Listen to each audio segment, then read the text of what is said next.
Congratulations. How are you working towards your platform now? I was not actually the only winner.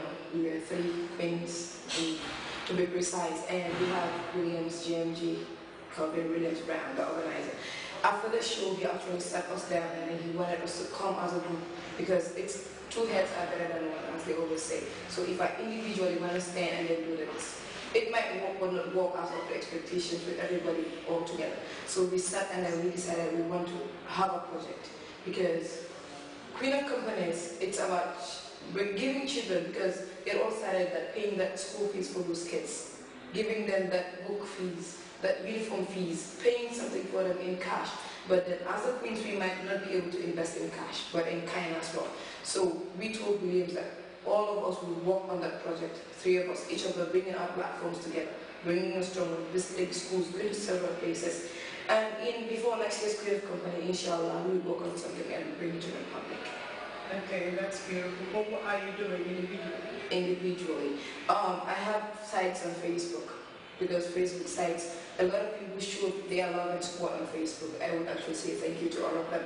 And they practically, if I would not say listen, but they actually read when I write something, and then they actually read. A lot of people have that love for those children, those kids. So when you write something and explain to them, this is what we are working through, you might have that book somebody and who might be there to help you out on that project. Through your message or? Yes, through our message.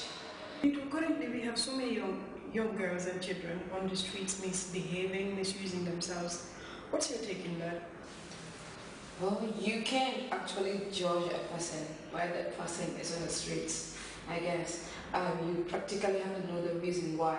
And if you get to know the reason why, you might be able to help them. It's not a good idea, it's not good to be on stage, yes, everybody agrees, but then the question why you're on the streets might well be. Young girls, going back to the younger generations that are on the streets selling these nana, putting it on the plates, carrying it on their heads. How do you think about that? It depends on the situation and the condition. The girl child might actually be going to school, and from school she decides herself to help her mother to sell that nana for a living. It also depends on their living condition, because nobody would want your girl child to sell in the street, especially as young as 6, 7. But then she might be that hard-working girl in school, and yet that determined girl to help her parents sell them. It might be very risky. It is actually very risky for a young girl to be going in the street, especially as nana, as we know that mostly it's guys that buy nana for their attires and stuff. They might be going from one home to the other, from one place to the other, not knowing actually where they're going, but still in that mind, they are trying to help their parents. But then everybody should be. Let's emphasize on that risk. They're talking about risk in selling these young girls that are below 6, 7 years, 6, 5 years, selling them outside the streets, as you said, knocking one door to another. That could cause real rape cases, serious rape cases. You're sending this girl child to this big world. You don't know where they're going. I mean, as a parent, that is a big thing. What's your take on that? No parent, especially as a mother, would want your girl child to be raped. Nobody, no matter how your situation is, you wouldn't want your daughter to be raped in this world, especially not from someone much older than her. So depending on that situation that mother sends out that little young girl out to the street, you as a guy should not take advantage of her situation, because you are taking advantage of them being poor. As a matter of fact, that is the basic thing that a mother would sell out in the streets. Give her daughter to sell out in the streets. You would not stand in the streets and watch someone else rape your sister, rape your daughter. You would want that. Why rape someone's daughter? Why rape someone's sister? It's not fair that we each and every day hear that someone has been raped. It's not a nice feeling as a girl. You have grown and nobody ever tried to do such to you. Seeing that little girl, comparing that age to your daughter, comparing that age to your sister, it's really heart-touching. But then as a society, if you see this little girl selling, you want to buy a nana, just buy that nana and then let her go. There's no need for you to give her tips, no need for you to do anything extra, just buy what she's selling and then let her go. You as a sister on the way, you see that where she's going might not be good for her.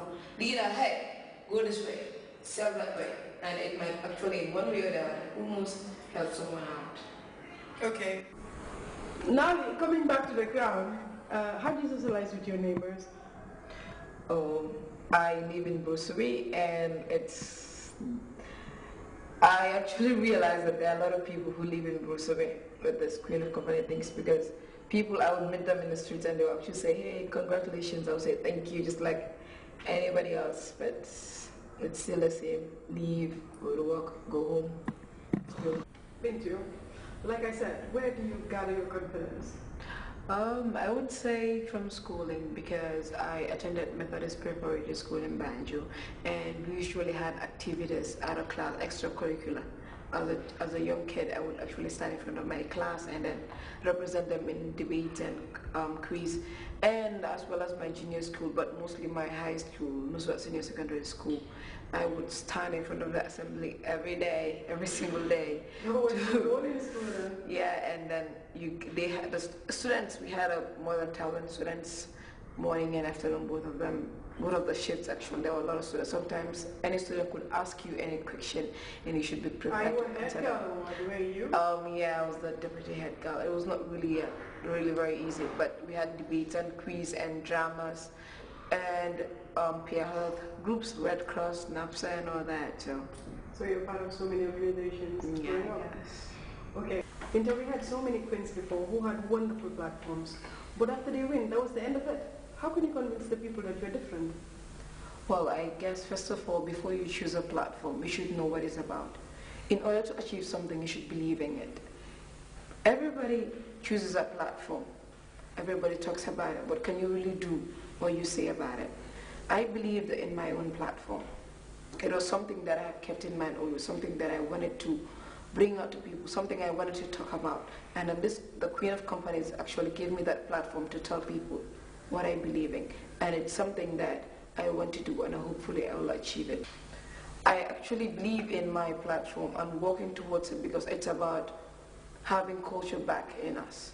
So, and lucky enough for me as well, we have the Miss July 22nd, who also have brought something about culture, and the National Center for Arts and Culture also have in the newspaper, I read like last month, saying that they want to bring back that culture in schools. So if we try to make that effort, we are trying to make that effort and bring back that link in between the Queen of Companies, the Miss July 22nd, and the National Arts and Culture.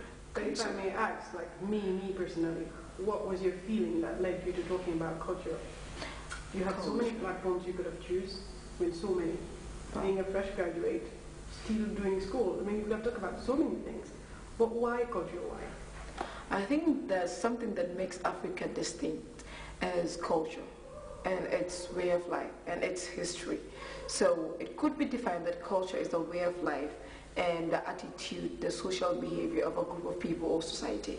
So as an African, there's one thing that is in us, is that respect, that family caring, that love, that sharing, that smile that we have in us, especially as Gambians, to be specific. In Gambian tradition, we believe that the younger ones should have respect for their elders. You should be able to greet them. You should be able to have that respect, that ability to say hi to them, that ability to care for people, that ability to know your family members, that ability to come together, to sit as one and know, not even distant relatives, not very close relatives, but then you know that this is someone that we have related from our great-grandfathers, our grandfathers. What do you expect from the future? Especially with young girls of your age? Well, I think the future is bright right now where it stands, because as we have various visions, women leading women empowerment, people telling girls to stand for themselves, telling girls that you can do this, why not you? If a man can do this, why can't you do this? So then girls are standing for themselves, going to school, getting education, choosing role models who are actually somebody in the society. That role model is who you want to be, and then we are working towards it. You have somebody who's graduated and then not only subsequent jobs, but want to continue, want to be that very person that everybody would look up to, want to be a mother of children who would say, yes, my mother is educated, yes, my mother is this, yes, she's that, and I want to be like her as well. Okay, that's the positive part of it. Let's talk about the negative part of it. What do you think about that? Having that long road, facing the world on your own as a young girl who doesn't know anything about it, the exposure and all the things that comes along with it. Yes. The negative